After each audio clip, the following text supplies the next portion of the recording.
Okay. Okay.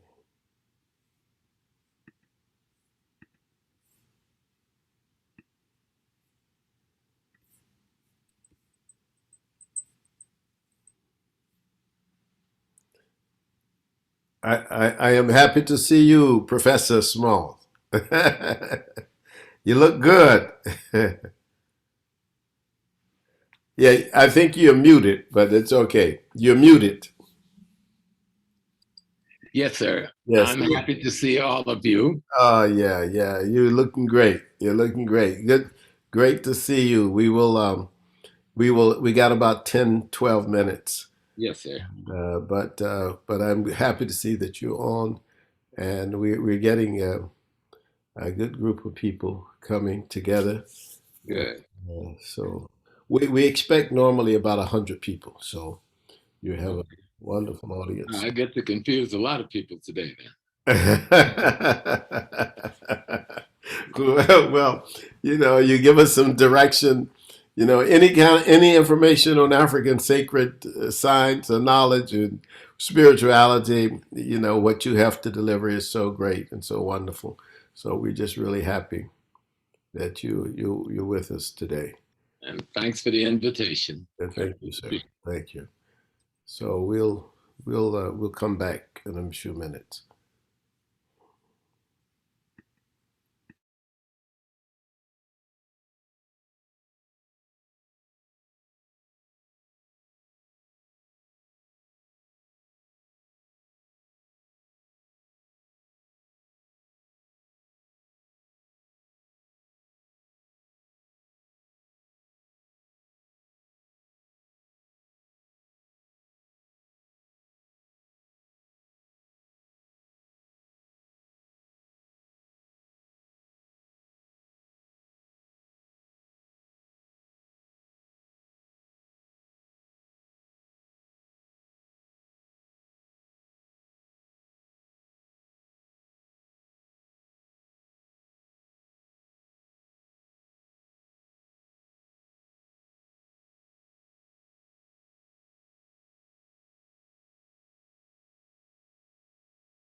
If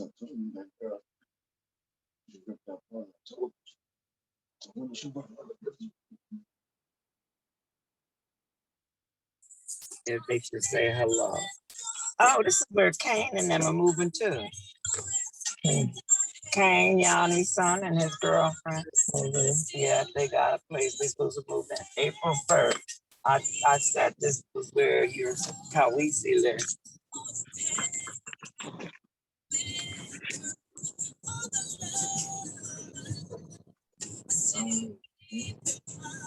Hey, Can I Mongo. ask everybody to please mute your audio? Somebody said, "Hey, Mongo." Hey, how's it going there? All right. How you doing? Please mute your audio for right now. Thank you. Tap it. Go to the. I'll tell them later.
Dr. Asante, Stan Strutter.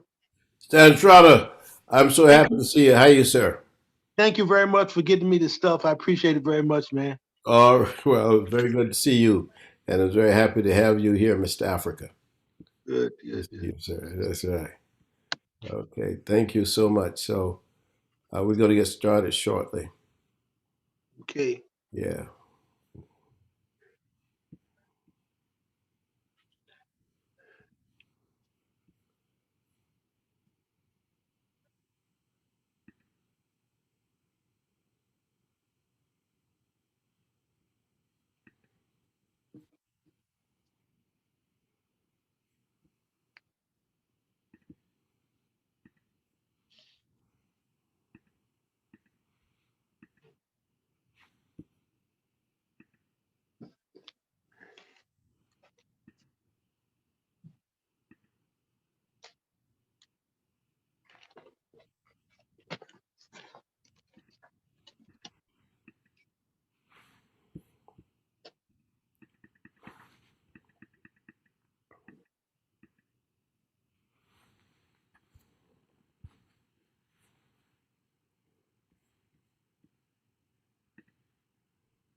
Okay, hotel brothers and sisters, how you guys doing?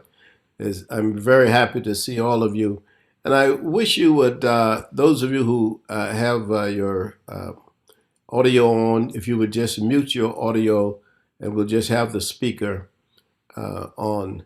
That will help us a lot. Um, this is the lecture series of the Molefi Kete Asante Institute. And this lecture series has been going on for about 10 years. And we decided a year ago to continue the lecture series during the COVID. And we have been very, very pleased with the turnout and with the quality of speakers that we have had during this time. I am particularly thankful for all of you who come from all over the world, from South Africa and from the UK and from France, as well as all over the US, to our lecture series, which I think must be one of the more popular lecture series of its kind. And we're just really, really delighted today. I just want to make a couple of announcements, and one of them is that one of my um, mentors, I call him a mentor, I never sat at his feet, but I traveled with him, actually traveled with him about 6 years ago to Addis Ababa. And I traveled with him to a meeting. And with the AU, but it didn't happen. We actually ended up going to the University of uh, in Addis Ababa and meeting with professors. But Malik Njai from Dakar, Senegal, and Professor Jibril Tamzir Niani and I were the so-called delegation that went. And I got to know and appreciate the incredible genius of Jibril Niani. Most of you are familiar with Yeah. his work. You have seen or you have heard of the book Sundiata, the Epic of Old Mali. It was Professor Niani who first heard this story from the great griot Jelly, the great Jelly Kuyati, who told it to him when he was a young boy in Guinea. And he grew up and later translated and published, both in French and in English, this incredible work that is now used by many of us as the sort of classic tale, a story or narrative of Sundiata. I just learned this morning that my great friend, at the age of 89, succumbed to COVID 3 days ago. So I am deeply saddened by that because we have lost so many people in the loss of Jibril Tamthir Niani, whose name we should always remember and should never forget. We have lost one of the great geniuses of Africa. So I just wanted to make this announcement uh, internationally so that people will know to honor and respect his work and to love and appreciate Sundiata, the Epic of Old Mali. Uh, Also, would like to also give a thanks out to Carlton and Habiba Sudan. And I don't know whether they are here today, but Carlton and Habiba have been great supporters of the MKA lectures and the Institute. And I just went by our building. We check on the building about once a week and went by the building and saw a note from them. And I want to publicly thank them for everything that they do for the Institute. We are so fortunate today. We're just, we are incredibly fortunate.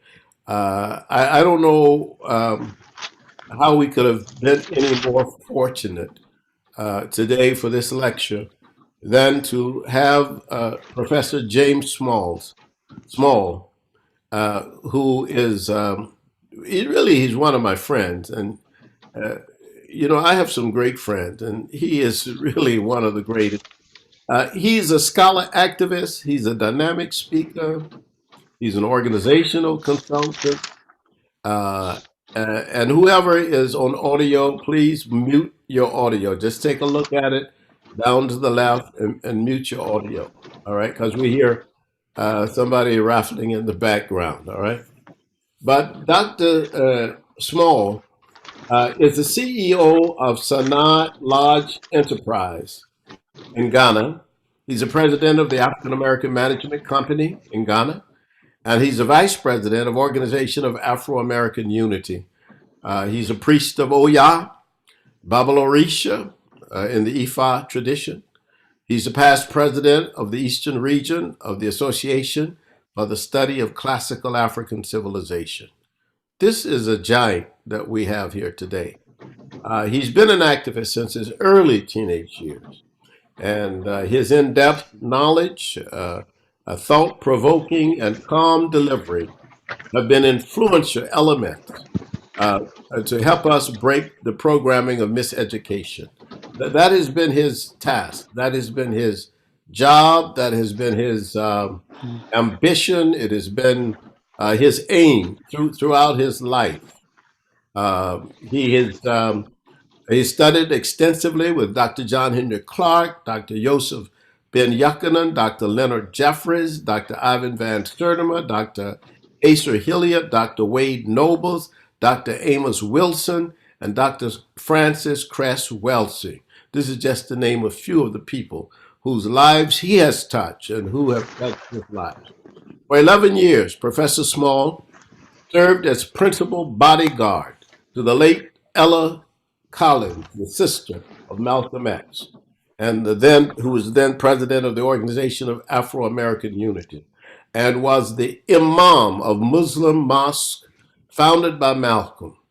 Between the years of 1966 and 1980, Professor Small held membership in the Student Nonviolent Coordinating Committee, the NAACP, the OAAU.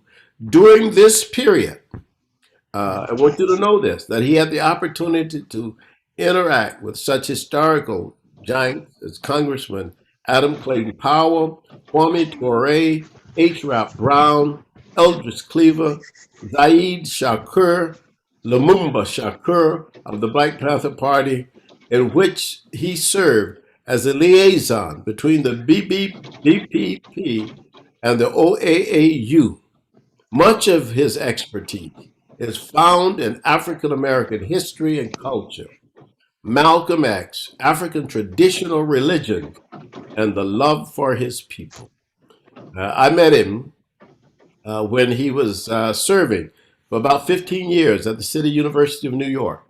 This was the time when we had everything under control. We thought back in those days, City College was our college.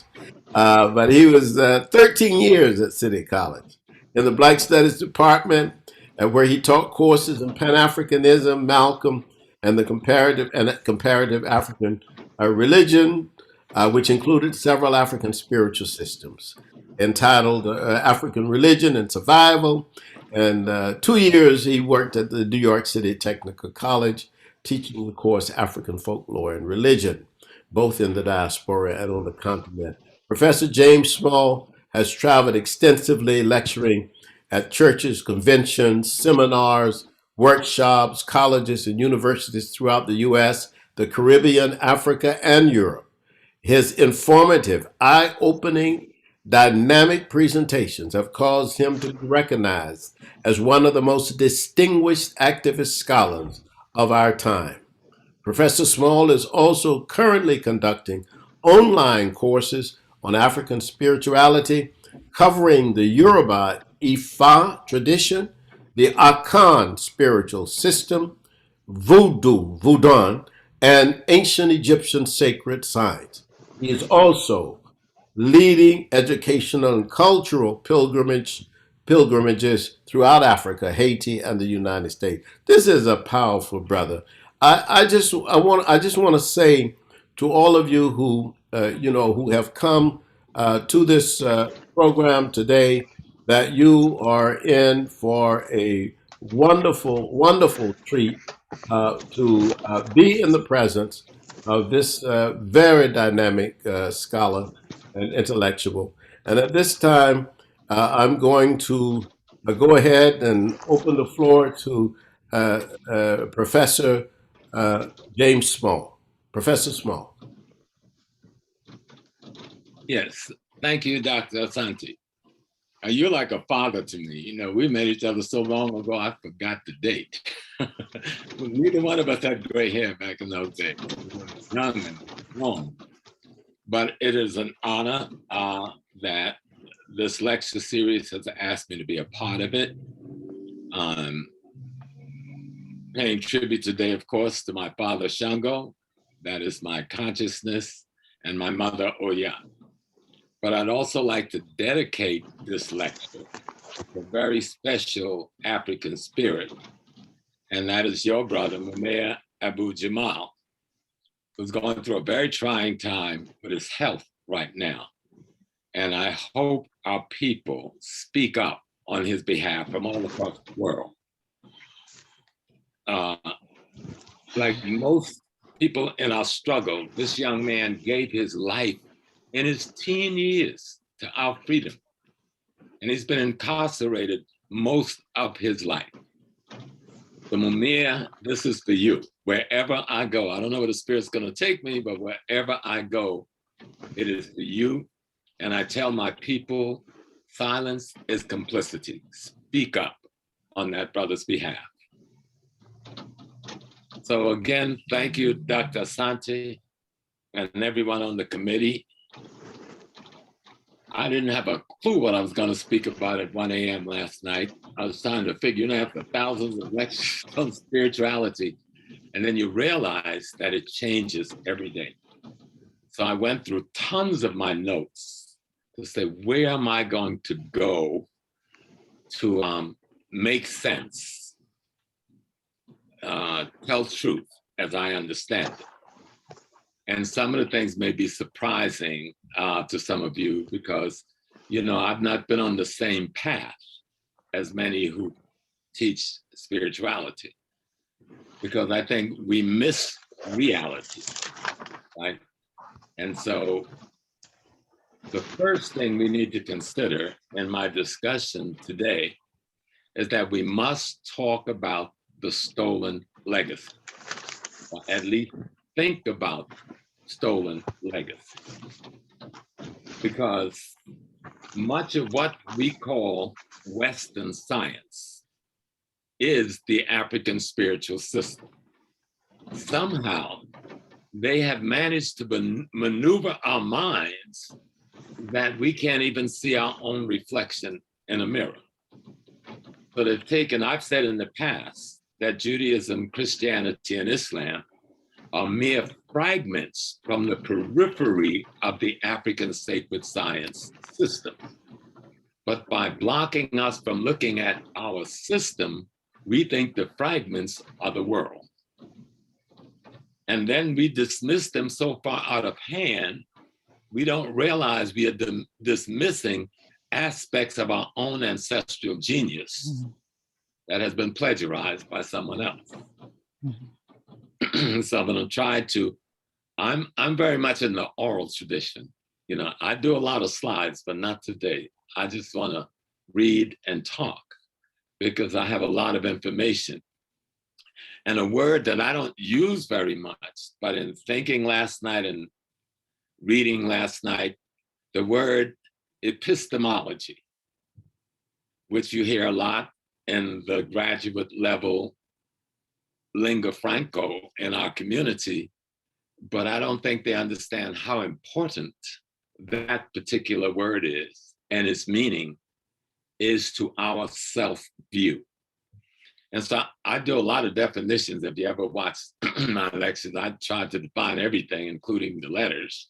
So I'm going to do that to open up a little bit because there are a few things that we need to consider when we consider African spirituality. And I know a lot of times I hear the discussions and we're like in outer space someplace. And we're in what I call spookality and not reality. And we need to bring African spirituality back into reality, looking at the real hard sacred science that our ancestors has given to the entire world. And everyone in the world is actually using our science to advance themselves except us.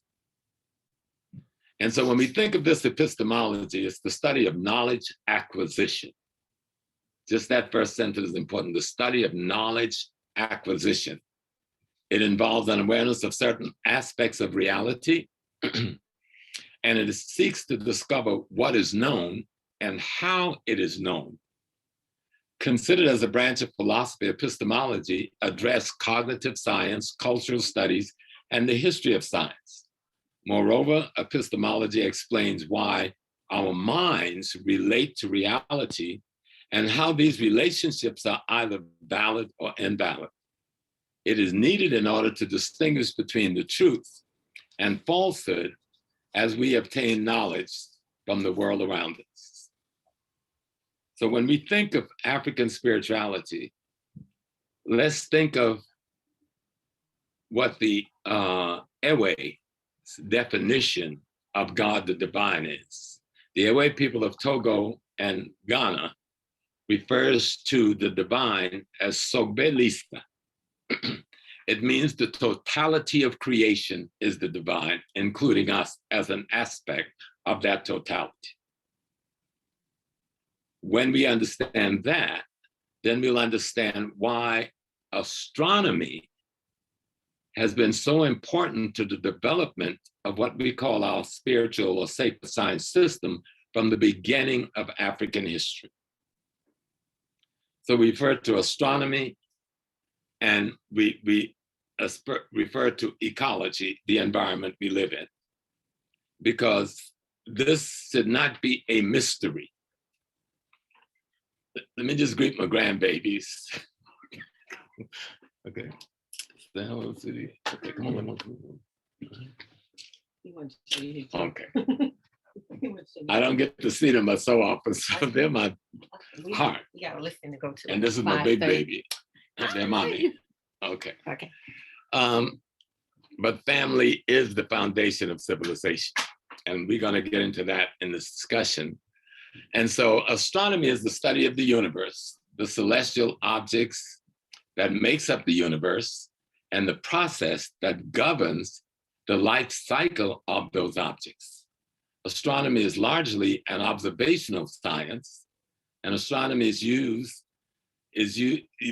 astronomers use the electromagnetic radiation emitted from stars and other celestial objects, which can include visible light, UV light, and so forth. We never think of astronomy in a way of determining who we are, but we are energy and matter. And that energy comes from all light sources in the universe. Even if it took 10 million years to reach us, we are made up of all of the energy sources in the universe. And I hope that makes sense. We absorb that light. We are that light, you know? And so when we begin to understand that we are the universe, about 30 years ago, I started coining a term, we're God having a human experience. And in those days, people wanted to run me out of their facilities. But now everyone is saying, about a decade and a half ago, I suggest that we pour libations every day. But do we realize that we are the very ancestors that we are pouring the libations to? Break that down in a simple form. When your parents gave birth to you, they gave birth to themselves. Whom else could they give birth to? And when they were given birth to by your grandparents, they were giving birth to themselves. And if you take that back infinitely, then you arrive at the source we call the divinity as having given birth to itself when it decided to manifest as the first human being, which was an African woman, as the only way it could be, and she gave birth to the rest of the world. So if we understand that, even with the sadness Dr. Asante is feeling today, his big brother didn't die. He simply transforms. The Yoruba have a concept, and it means we go and we come. And it says when we pass, we return to the energy realm of the ancestors. And before we leave, in many of our cultures, the family and friends whisper in the ear of the one who's departing what they want them to take to the ancestors, so that the ancestors will send them back again as their grandchild or great-grandchild, equipped to solve those problems we gave to their ear to take to the ancestors.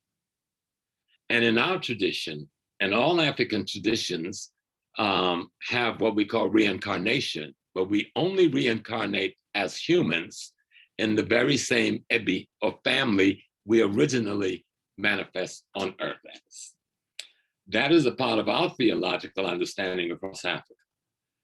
If we begin to, in terms of our knowledge acquisition, view it from an African perspective, we can see even Jesus Christ in a useful context. And if you go back to Reconstruction, when we first really came into the church in large numbers, we took an instrument, because we didn't leave Africa in Africa. It came here in our minds. The gods of Africa came here in our minds. The philosophy of Africa came here in our minds, no matter what plantation we were on or what we suffered. But when we were off of those plantations, we only had one institution that was allowed to express that aspect of ourselves. And we took the church and made it do things no one could have imagined it could have done in reorganizing and rebirthing a people. Of course, something has happened in the last 50 years, and that institution has pretty much lost its way.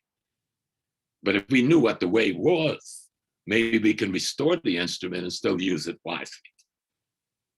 But again, to come back and make the focus, I was talking about astronomy. Our people, in studying the cosmos and seeing how it works, and realizing that when the moon is here and the sun is here and this constellation is here, this thing is happening on Earth.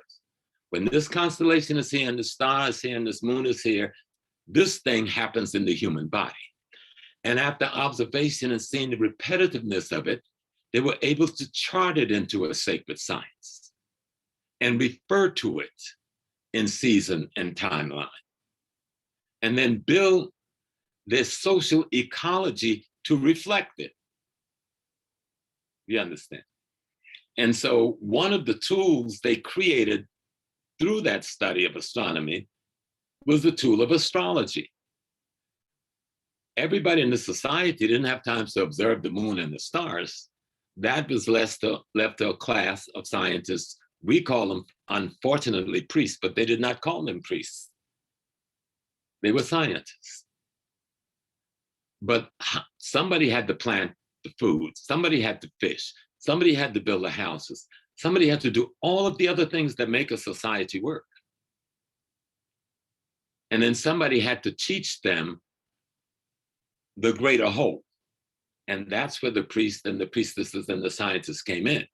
So astrology is a way of teaching astronomy to the masses. Astrology is a way of explaining, as we see on that temple in Dendera, in Kemet, how the rest of the universe affects your daily lives, right to the minute. Now, we know that other people have taken the science and just made mockery out of it. But if we go back to why our ancestors created it, Dad was crying.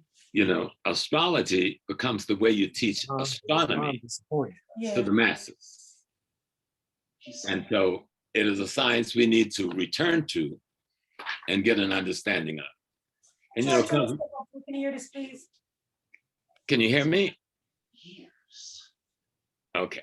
So we know that cosmology, you know, is the study of how things work. Professor Small, we can hear you, but there are a couple of people who need to mute their microphones. Oh, no, I didn't see if that was his No. wife. Revel 4 Plus, please mute your microphone. Yeah, because I'm going to speed up because an hour is a very short time. And I got a lot of things I want to share. But we know that what we call cosmology is a branch of what they call metaphysics, but it's the way of trying to explain the relationship between all of those other bodies, because we are in the universe too. We're a planet too. We are in outer space too, in the same relationship as Venus is and Mars is so are we. We're not sitting in some stationary space somewhere. So we're a part of this thing. And everything that happens.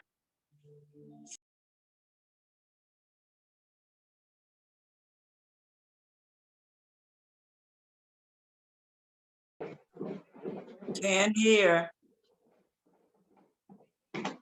Professor Smalls, you muted yourself. Okay, I'm unmuted now. Sorry. What I was saying is that we're a part of what is called outer space. We are spinning around in space like all of the other planets. And we're affected by everything else in space like all of the other bodies in space.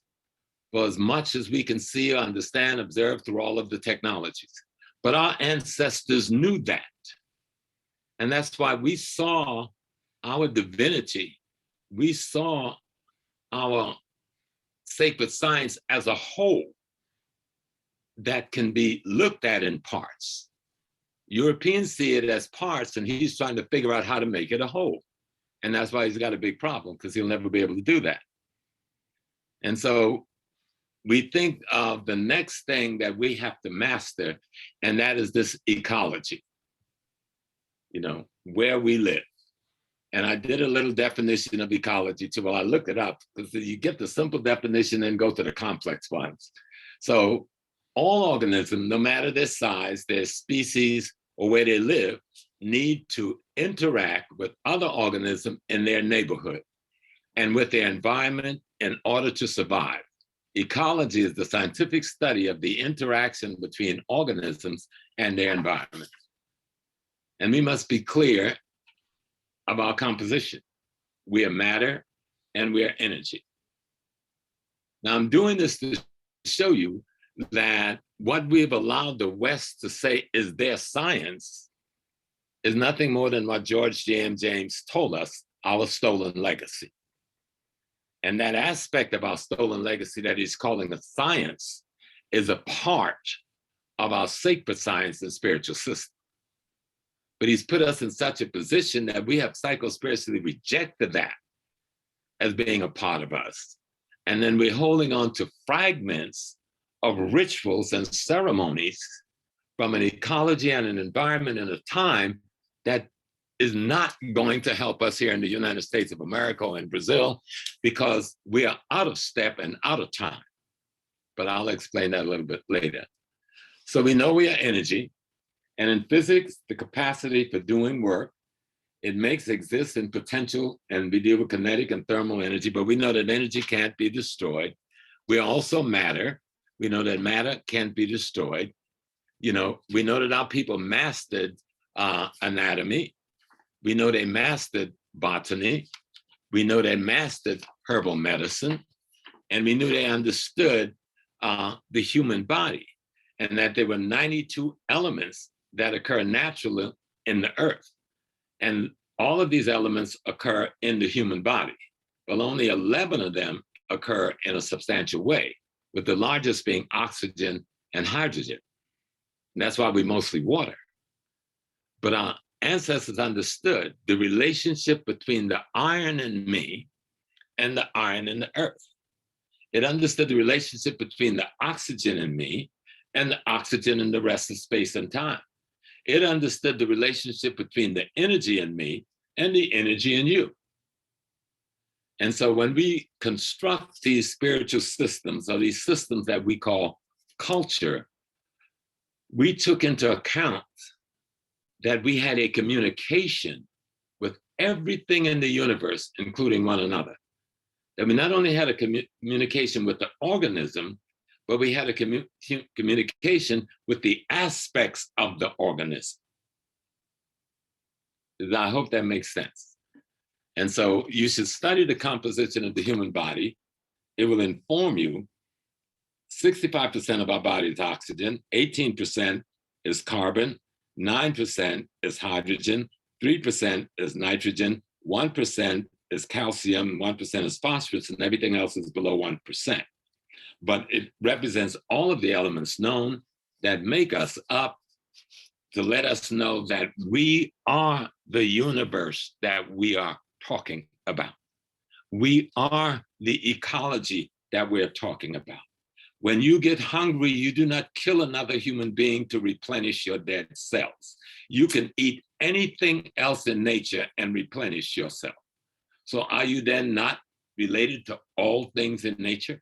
Because you're made up of all those things on every level of your being. And so ancient spiritual, what we really need to discuss when we discuss it is the ancient spiritual greatness of ourselves. And when we say we, I'm talking about Africans. And I'm have to be very hard. I'm not looking to unite with anyone. I'm trying to find out how to be the original human being, the first occasion when the universe manifested into a human being. If we restore that, we will restore the balance to the earth, and that will take care of everything else that is imbalanced in the earth.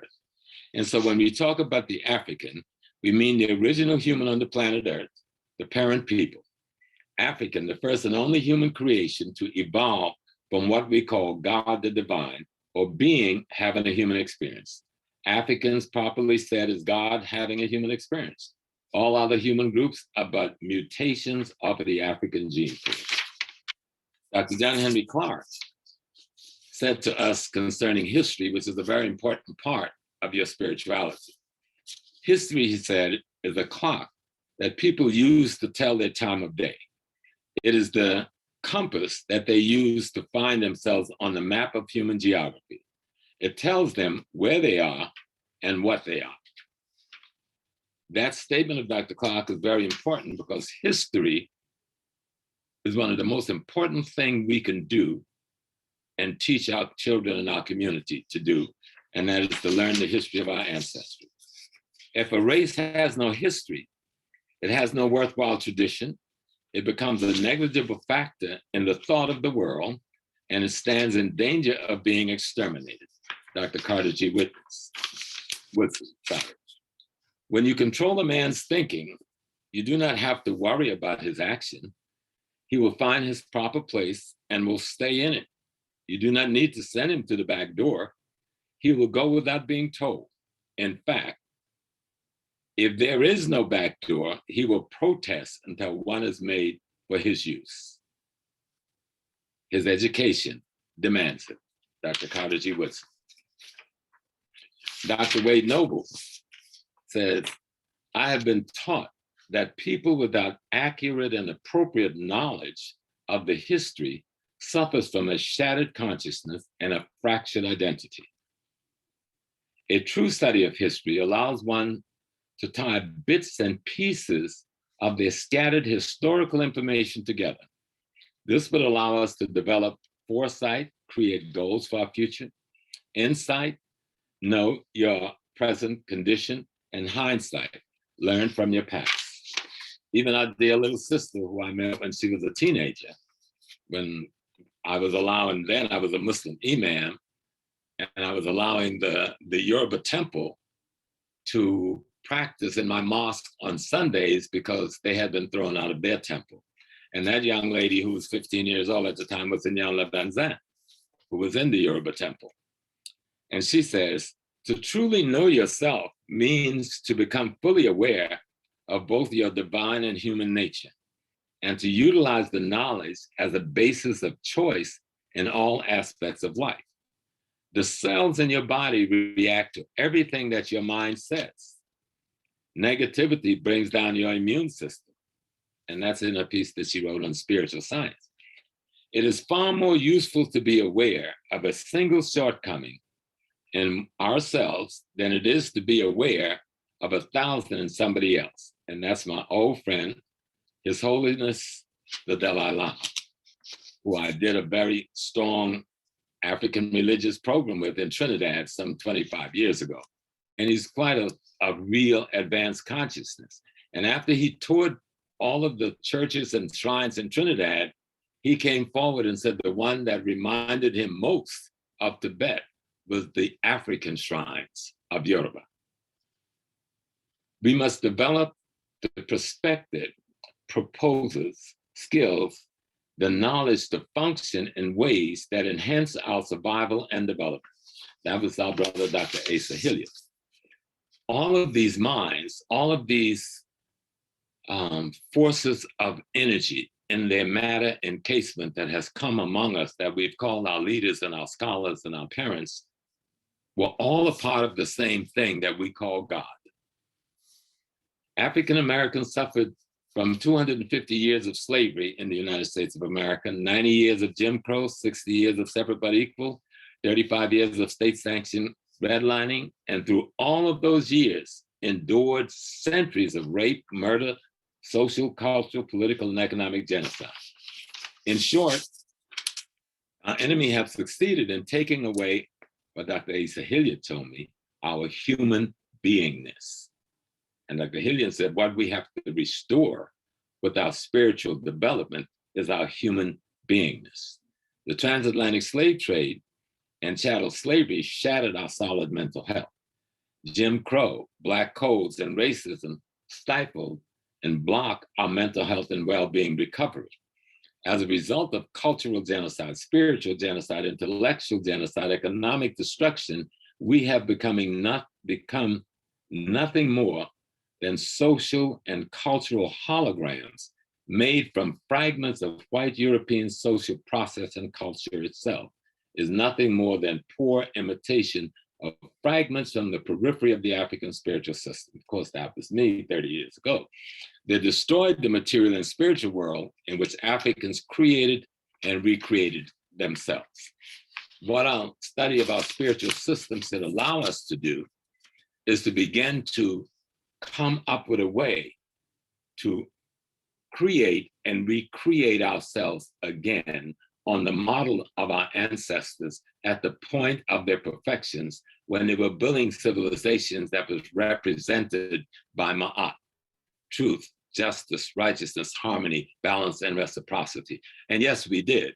There's no way a Kemet could last for the many thousand years unless the undergirding foundation had harmony and balance at its fundamental basis. And we saw throughout the other kingdoms in Africa, from the Yoruba kingdom to the Mali kingdom, when we took Islam, which is an invading, destructive element, and we did the same thing to Islam in Africa that we did to Christianity after the Civil War in the United States. We made it work because it was the only tool we were allowed to use. So we Africanized it. But now we've lost our way. And we need to come back to what the Africanization process really is if we're going to get out of the mess we're in. Dr. Noble said again, shattered consciousness and fractured identity is one of the ill that we suffer.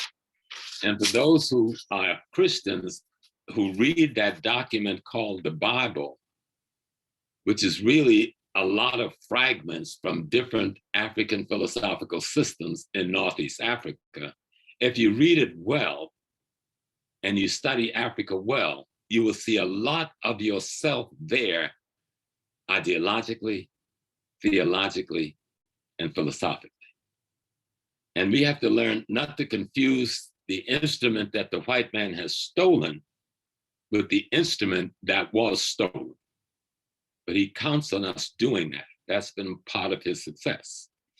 In Deuteronomy chapter 4, verse 9, it says, only be careful and watch yourself closely so that you do not forget the things your eyes have seen, or let them fade from your hearts as long as you live. They're talking about your history, your experience, your ancestry. Teach them to your children and to their children after them. That is a metaphorical way of saying, learn your history, teach your history. And yet some of the people who reject us going back to history are the brothers and sisters who have adopted Christianity in the wrong motif. You must study to learn. You must learn to grow. You must grow to change. You must change to become a spirit being again. Learn your history to get rid of the mystery so that you may realize your magic. That's a quote from Dr. Noble, and I love that. Learn your history to get rid of the mystery so that you may realize your magic. And that's important because we can't talk about spirituality void of knowing and being deeply involved in history. And when we talk about spirituality, we're talking about an African systemic approach to things. So my definition again is, what is a system? A group having the same or similar structure and which act as a unit in performing a vital function. An orderly combination of arrangements of parts into whole. Specifically, such combinations, according to some rational principle and methodical arrangements of parts, an orderly, interconnected, complex arrangements of parts, a set of principles like to form a coherent doctrine, a method of organization, and administration of procedure. When we talk about spirituality, the first thing we do is go off in some, what I call la-la land kind of thing. And I'm not being disrespectful, I'm being mean deliberately in the lecture, because with all that we've got that we say we're doing, both on the continent and here, if it was being done appropriate, we would not be in the condition neither there or here. So I am being very hard on that. And so this all starts with the family. This is all about the family. The first human being that ever created, that mated with the next human being. And the only way creation can take place is if a male and a female mates. Whether you bring the sperm there or the egg artificially, that egg and that sperm must come together. And they must be opposites. And I'm raising this because when we think of the divine, when we think of God and we talk about God, we put it up there. But the way God creates is in the womb of a woman. And the way that creation process starts is with the relationship of a male and a female. So you're not separate from God. You are that aspect of God that creates. Because no baby drops out of the sky. They don't grow up out of the ground, and we don't pick them in the fields. So if creation happens through the relationship between the male and the female and is formed in the womb of a woman, when you study the Yoruba tradition about a batala, the white cloth, remember, white people are not white, they're transparent, so let's not confuse white with white people. You know, real white is not what they're transparent. But that white cloth is the womb of a woman in Yoruba theology, where the divine tells a batala to go and form the human beings. Then you're talking about the process of the 9 to 10 month gestation in the pregnancy. So if we want to really get deep and understand our science, we got to stop separating ourselves from reality. Stop separating ourselves from our ecology. Stop separating ourselves from our cosmology. Family is the primary building block of a nation. Individuals unite to form families. Families unite to form neighborhoods. Neighborhoods unite to form communities. Communities unite to form nations. The primary motivation for organizing the family, and this is what gets you, because this is the most spiritual part of anything I could say. The primary motivation for organizing the family is the acquisition of food, clothing, shelter, and security. Let me say that again. The primary motivation for organizing the family is food, clothing, shelter, and security, and that is the most spiritual thing you can do. If you cannot come up with an organization to do that, you can talk about all the gods you want, all the spirituality you want, you can do all the rituals you want. It will mean nothing but a slave is having a good time. 3 primary areas which people must organize is cultural, economic, and political. And we know that the economics deals with the ecology. But we'll get to that in a minute. The 6 building blocks of any nation is the individual, the family, the ethnic, clan, or cultural state, the neighborhood, community, or nation, state, or kingdom. And I have this talking about spirituality and talking about the politics and economics. If you separate your spirituality from your independence, from your freedom, you ain't on the path of spirituality. Spirituality should allow for the development of the individual, the family, the ethnic nation, the neighborhood, the community, and the nation, state, or the kingdom. And a big part of that is the development of what we call economics. And economics comes, of course, from the word eco, which refers to the ecology, and it's the prefix meaning of the ecology, concerning with the relationship between organisms and their environment. Economics, the study of the way in which natural resources are used and how the wealth they produce is divided, and of the application of the underlying principle to the needs and prosperity of that society. In Yoruba culture, I'm going to give a definition of culture from one of my former professors, Professor Akinjobin, because culture is the educational system of a society. It is at the core of your culture where your spiritual system resides, because it instructs and informs your culture on how to instruct and inform the human being that is being developed by that culture. So Professor Akinjobin says, in actual fact, culture consists of all the items in the life of a group of human beings, which make them to feel belonging to one another and distinct from any other group around them. It comprises their language, religion, dress, social system, economic system, political system, their food, their leisure, their medicine, or medical system, and their technological knowledge. Akinjobin further states that, and this, as Africans in the diaspora, we should hear well. He further states that culture is not static. Culture is not static, it is dynamic. Certain items that are no longer useful at a particular period in a particular culture can be discarded, and are usually discarded in favor of new items that would suit the circumstances of the time. Cultural organization. Culture is the training, improvement, and the refinement of minds, morals, of taste to develop, to grow. Culture is the tool that gives the people a shared definition of reality, their sense of order, and maintain good integrity. Culture is the training and development of the mind. Culture is the refinement of tasks and manners acquired by such training. Culture also involves the social religious structure that produces the intellectual and artistic manifestation that characterize a society. Culture is responsible for the rearing, cultivating in a prepared manner, in a prepared medium, the next generation. Culture maintains the group historical consciousness. Culture is the educational and spiritual system, i.e. the socialization instrument determining our values, interests, and principles. Culture should be viewed as a scientific construct representing the vast structure of language, behavior, custom, knowledge, symbols, ideas, values which provided people with a general design for living and a pattern for interpreting reality. Culture is the expression of a people's effort to evolve a mode of life suitable to its environment, and any modification of the environment demands corresponding modification in the culture, something we must take note of. Culture is the means by which a people protects themselves from genocide. And that was a line from Sister Marimba Ani. And without culture, others will commit genocide against you.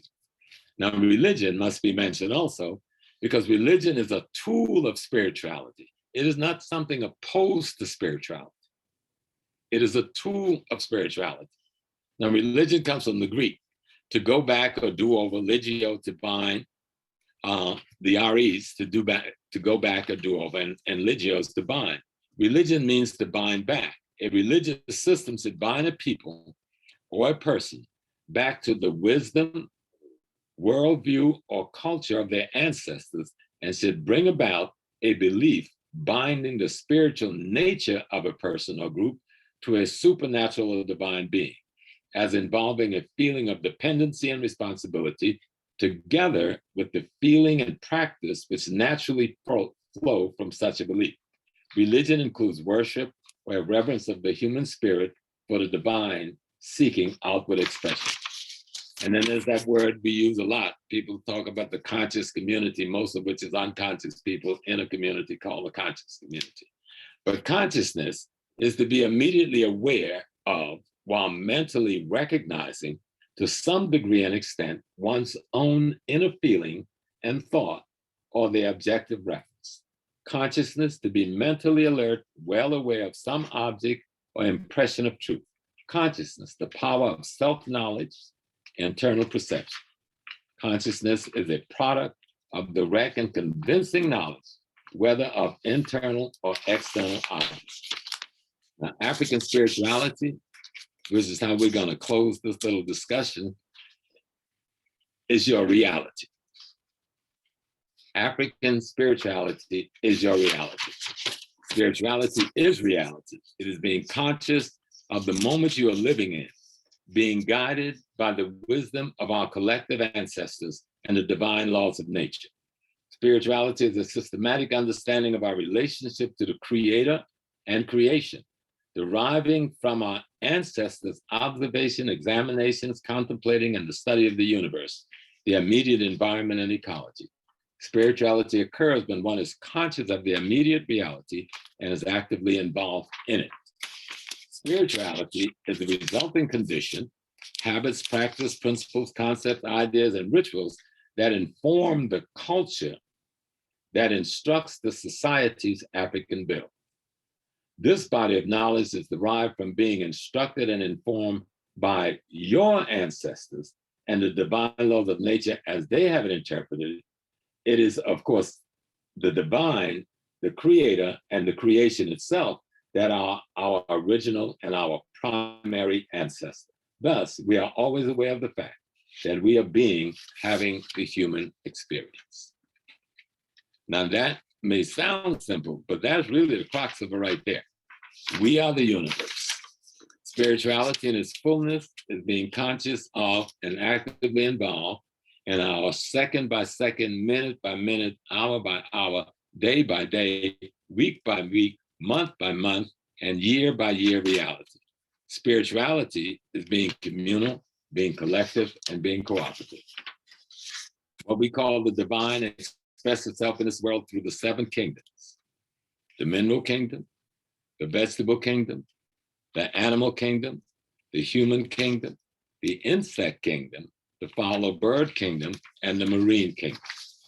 The 4 gates by which the divine power passes into the material by humans is right thinking, right speech, right feeling, right action, which James talks about in The Stolen Legacy as being the approach to learning of our ancient ancestors and kin. God is the totality of creation. God as every and all things at once, including us humans. Some of the attributes of the divine spirituality is perfection, freedom of liberated, omnipotent, omnipresent, omniscience, omnipotent, infinity, eternity, immutability, truth, and love. And we could probably write books just on what the quality and attributes of our ancestors, what they did when they discerned this quality and attributes. In the Yorubas, they call them Orisha. In the Akan, they call them Obusun. In Egypt, they call them Neteru. In Haiti, they call them Loas. And what they were talking about is the quality and attributes that you must develop in the character of the human being in order to build a society that would be in harmony and balance with the rest of nature. But they went deeper than that in the science. If you look at the voodoo system, they drew these things on the ground, these beautiful pictures they call bebes. And if you look at them, they're wonderful, but what do they mean? And what I've learned from both Dr. Wade Nobles and from Max Bouvard, God bless Max Soul, who's the head of voodoo in Haiti, Baina Bella, and my studies with them, is that those configurations, those artistic designs that we call bebes, was our ancestors' conception of energy, different energy configurations representing certain behavior in both human and the universe. Everything we do is an energy configuration. And if you can figure out a way to express it so you can teach that particular mode of energy, then that's what we did. And you find the same thing in Ghana with what they call the gold weight system or the Adinkra symbols, and you find it in other cultures. And so we need to study deeply that our ancestors wasn't talking about some mystical, mythical foreign thing. They were talking about nature. We're talking about the human anatomy. They were talking about the relationship between the human and nature. They were talking about the relationship between nature and cosmology. And so in the airway of Togo and Ghana, they also see the divine as voodoo daha. That's where the word voodoo comes from. It comes from Benin, and it comes from in the language of the Fan and in the language of the airway. And the word simply means the essence of the divinity. So if you want to say the essence of the divinity in the human being, you say voodoo daha. If you want to say the essence of the divinity in nature, you say voodoo gadzi. But one of our most sacred words, the word that meant the essence of the creation, the essence of the divine, they have vilified it and made us reject it. And so when we look at this, we see the same manifestation in the Netches of ancient Kemet, in the Abosom of Ghana, the Orishas of the Yoruba, of course, the Lords of Haiti. Our ancestors' spiritual system, according to Baba Muta Ashby, our ancestors developed spiritual systems that were designed to allow human beings to understand the nature of the secret being, who is the essence of all creation. They call the spiritual system Shatu Netra. Now we know one of the secret beings, and I'm just about finished, is Amen. They said that which is hidden and that which is unknown. And so if we look at science, you have two forms of energy or matter. And one of the matter they call the dark matter, and it seemed like if it's dark, we could see it, but the dark matter is that matter that you cannot see. Well, that's what our ancestors was talking about when they were making reference to Amen, and they painted him as the dark matter. And so we know that this concept of netters and netterus that we see in ancient Kemet, the netter is the totality and the netteru is the aspects of the totality. Nothing mystical about it. Everything has an aspect. The Orishas are the same thing in the Yoruba. The Abosom are the same thing in the Akan. The Loas are the same thing in the Voodoo system. And you'll find the same thing in Lukome, Candomblé, and the other systems. They see, Africa see the world and the universe as a whole in a totality. But in order to understand it, it looked at the different aspects of it, realizing that even the human being making the observation is itself an aspect of it, in the same way that the sunlight or the sunbeam represent an aspect of the sun. The sun isn't diminished by giving off the light or the beam, and yet the beams contain the totality of what makes up the sun. And so I'm going to miss a few. I want to come to close out and make one other observation. Africans see God, as I've said, as a totality of creation, that is every and all things at once. The Ewe people of Togo call it Sogbelisa, Voodoo Dazi, Voodoo Gaha, the essence of God in man and God in nature. Dr. Nobles tell us that this will lead us, if we would learn our history, get rid of the mystery, start working our magic, which is getting to know our spirituality again, then we will come to a point called wellness or spirit well-being. And that is knowing the inner and divine presence. And that inner divine presence is in harmony with your outer environment. He went further to say that wellness is a process, not a condition or a state. It is the capacity to maintain, adapt, and create, refine condition of optimal and maximum functioning. That when we talk about spirituality, you cannot separate it from your economic, you cannot separate it from your culture, you cannot separate it from your politics, because your economics is your using and manipulating the wealth in your ecology. Your politics is the management instrument you use. Your culture is the education system. At its core is the spiritual essence. That's like that Geiger counter thing that keeps everything balanced. And we have been cut off from our history. And by being cut off from history, cut off meaning we are cut off from the teachings of our ancestors. We've been cut off from intergenerational transmission of a body of wisdom that will keep us on course. And so I always point this out to people, that our genes, our DNA is that of God, the divine. Ancestors are your pedigree. You learn your pedigree from your history. God is your original ancestor. People define themselves by referring to their origin. We are the best of our ancestors' genes. We are the latest version of our ancestors. We are the highest state version of our ancestors. Our children are the best of our genes, the latest version, and the highest state model. And you cannot disprove that. We are but expressions of aspects of the divine essence having this human experience. We must know that we are spirits in transition. The great light, the divine, brought out of itself smaller lights. It is only through constant replication that the great light, the divine, continues to exist and know that it exists. Each small light represents an aspect of the personality of the essence of the great light, the divine. Yes, we are all expressions of an aspect of the divine essence having the human experience. And I'd like to end it with the last thing Dr. Asa Hilliard said to me before he went to Kemet when we were in Ghana a few weeks prior, where he passed into the ancestral realm. He looked well, but he was acting different. So I asked Asa what was wrong. At first he said nothing. And when I insist, he said this to me, Brother Small. He said two things. He said, one, we are in a culture war. If we don't win the culture war, the political and economic victories won't matter. That was the first thing he said. And then the last thing he said is that we are but spirits in transition. I mean, I had no idea 2 weeks later he would be among the ancestors, but we are but spirits in transition. And the spirit is that energy that we've garnered from all over the universe. Everything that makes up Mars makes up you. Everything that makes up the planet Earth makes up you. But there's an organization there. And this is what our ancestors tried to do. Put together spiritual institutions and systems so that we can understand the organizational relationship between things.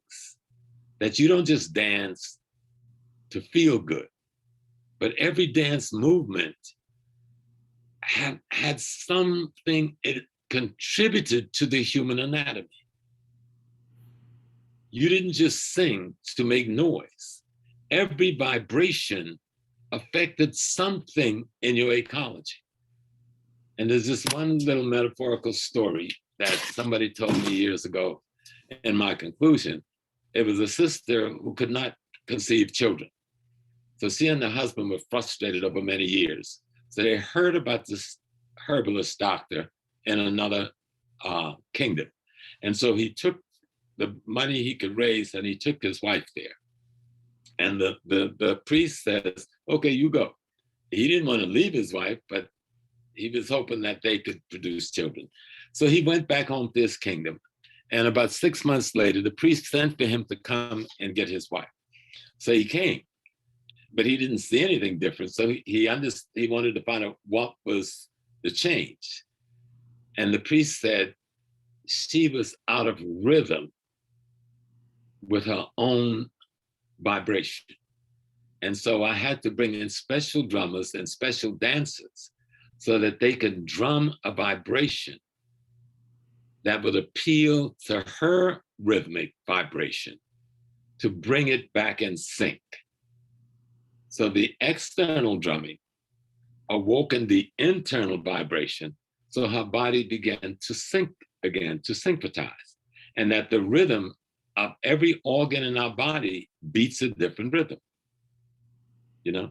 And when you get sick, Africans can use the drum when we're healthy to affect that organ's healthiness or opportunity to healthiness again. You know, like when we go to an acupuncturist, when we go to a medical doctor in America, they take one pulse and a heartbeat. You go to an acupuncturist, they take 8 to 10 pulses. When I first learned it, I go like, how do you get 8 to 10 and the other guy's only got 1?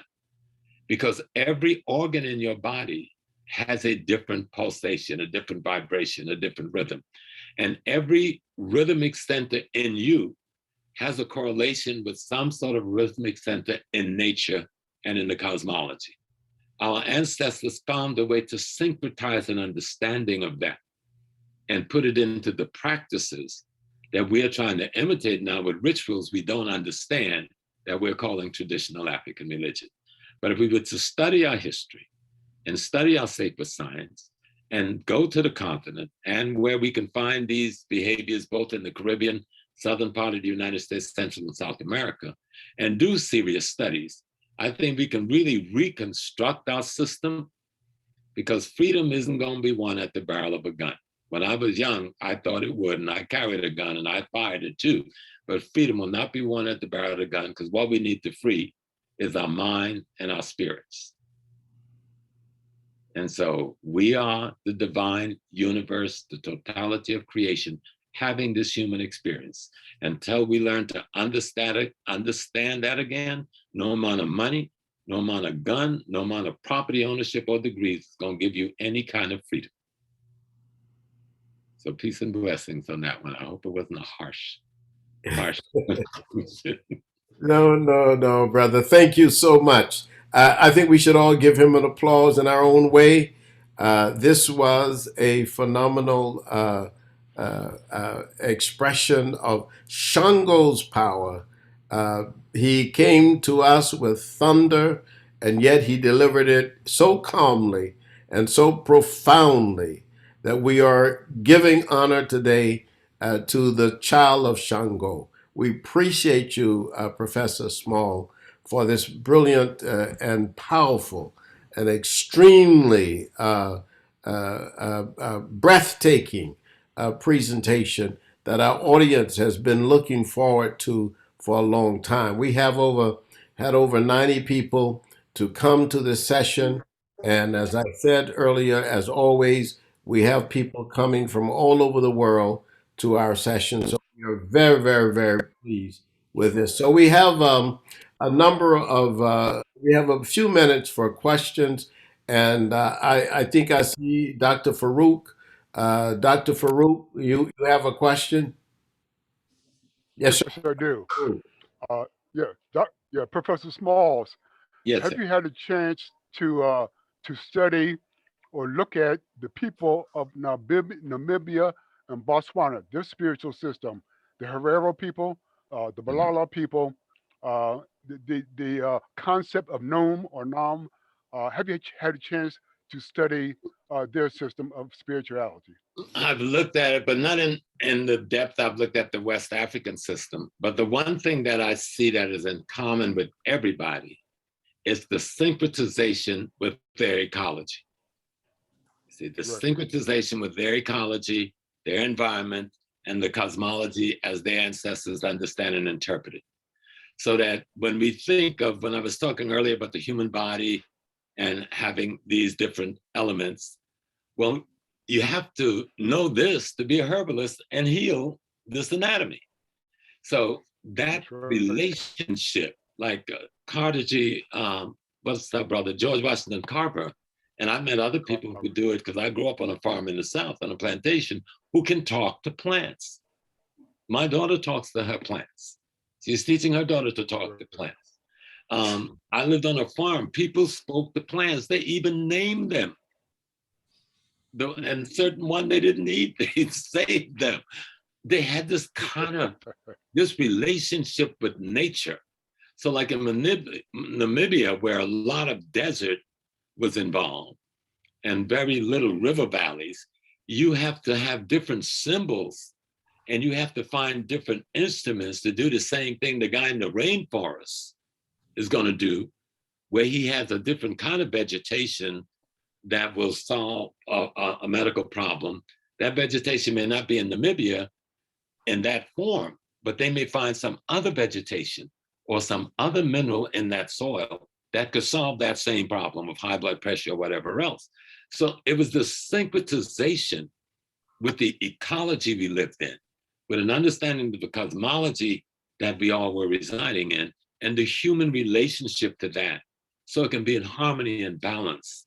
So that I see a tree and I don't go and just chop off a limb. I go and I pour libation. Oh, my brother, I need some wood for my house. You're the only thing here for me to make some wood from. So please forgive me. And then I pour the libation. Now that may look foolish to somebody standing off, but that tree feels me. I feel that tree. That tree gives off oxygen and soaks up carbon dioxide. It is the law of nature. It keeps me alive, and I keep it alive. The thing we call love is the appreciation of the divine we recognize in one another and cultivate in ourselves. And again, that's the body of energy that you develop. Okay. Thank you. Asante. Thank you very much. Do we have another question? Okay, I guess I don't see another question. I just want to, no, I don't. If anyone has a question, please unmute yourself and let me hear it. Okay. Well, I don't think we have another question. So I'm going to first do this. I want to thank, Just unmuting myself. okay, go ahead. That as well. Dolores, is that Dolores? Yes, that's Dolores. Okay, Dolores. I appreciate Professor James Small and everything he was saying. And just as he mentioned about the tree, it reminded me of an experience that I had when I was in a cattle rearing community, and I wanted to know if I can take a picture with the cows. And I just started walking toward them, and they said to me, "You can't walk toward them like that. You have to know if they want to receive you, and we have to ask them." That's where the herders were saying they have to ask the cattle if I can come forward or go near them to take a picture. So that also confirms that relationship between individuals, we as individuals, and nature. Very, very, very powerful, Sister Dolores. That just confirms absolutely the point that our speaker was making regarding the synchronization with ecology. That in fact the African way has always been that way, and it is very, very powerful. I'm not gonna put it in right now, but I am. Uh, okay, so here's what I want to do. I want to give you an announcement for our next lecture, which will be actually Dr. Ayo Sakai. And Dr. Ayo Sakai is actually a writer, a publisher, as well as she's received her PhD from Howard University, and she's going to be talking about linguistic imperialism on March the 20th. Ayo Sekai, Sekai. And the Zoom number, for those of you who want to take the Zoom number, it is for March the 28th, will be 862 7064 6458. There will be no passcode. Let me give it to you again. 862 7064 6458. And I want to again say that I was very happy. I think her advisor, her doctoral advisor, Dr. Taiwo Harris, I think I saw him on here today. So we want to give him a shout out. We want to give a shout out to Michael Cord, who helps us so much with WRD, to Sister Nadav, to Brother Phil Cuffey, to Brother Stan Strata, Mr. Africa, who's working on Africa Town in Philadelphia. We got Chinatown, we got Japantown in LA, Koreatown, and Stan Strata is working very hard on Africa Town in Philadelphia.